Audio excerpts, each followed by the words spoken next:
I've yelled at and closed my 3-mo-old's mouth to not lose it. I feel guilty for this, and I know I need to go back to therapy. But until then, I need to get this off my chest, and kind advice too. My daughter's crying is a guttural scream that makes me tense up all the way, like I'm being dragged to hell.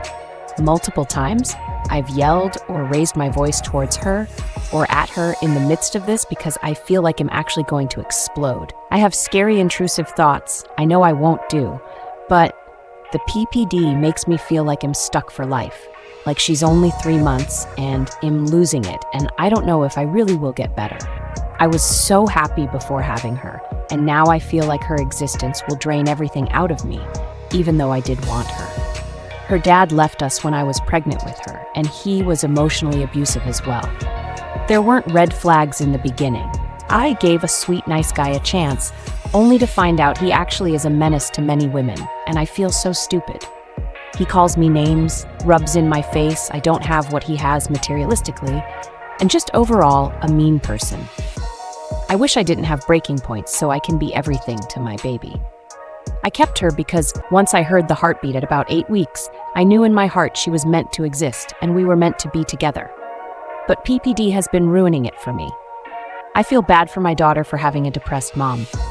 I feel bad because I believe that all of the hard therapy work, subconscious reprogramming, journaling, prayer, meditation, yoga, venting, church, and more has been for nothing. I'm still a horrible person whose traumas get triggered. Everyone around me and online seems like they have it together. I've yelled at her at least 5 times, and I swore I'd never be like my adoptive and biological parents with the abuse. Now I feel like I'm down a nasty road. I hope things change. I've talked to a lot of family and friends. I'm going to my doctor to be prescribed medication again, and I've implemented some of the coping mechanisms you all have suggested, like the earphones with music. She likes Pierce the Veil too, stepping out for 10 to 15 minutes. It was hard because I know she just wants a hug, but being overstimulated is not good for me. Crying. I cried a lot. I didn't realize how much sadness was actually behind that anger, especially the betrayal I faced dealing with her biological father. Take note of what phase of anger I'm in to dictate my well-being.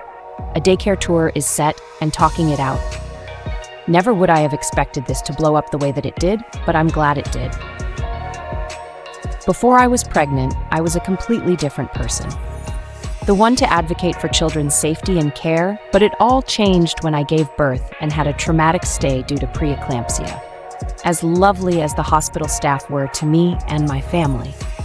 I know some people will see this post and automatically assume I'm the devil, but hey, at least I was honest about my struggles and not hiding it. To be honest, seeing the way some people called me a shit mother and telling me to give my baby up for dealing with postpartum gave me the boost to not give up, as depressed as I may be.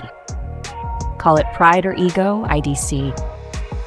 I've always wanted to be a mother and am not letting PPD win, especially some folks who have zero idea what this actually is. I get you care about a child's safety too though, so I respect it in a way. Anyways, I may or may not update this post later once I'm on my medication for a consistent amount of time.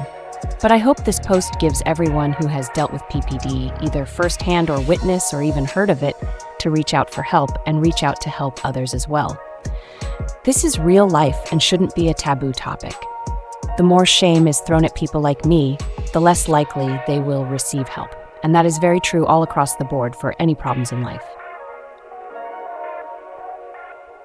What do you think about this story? Please leave a comment below, like and follow my channel to increase my motivation.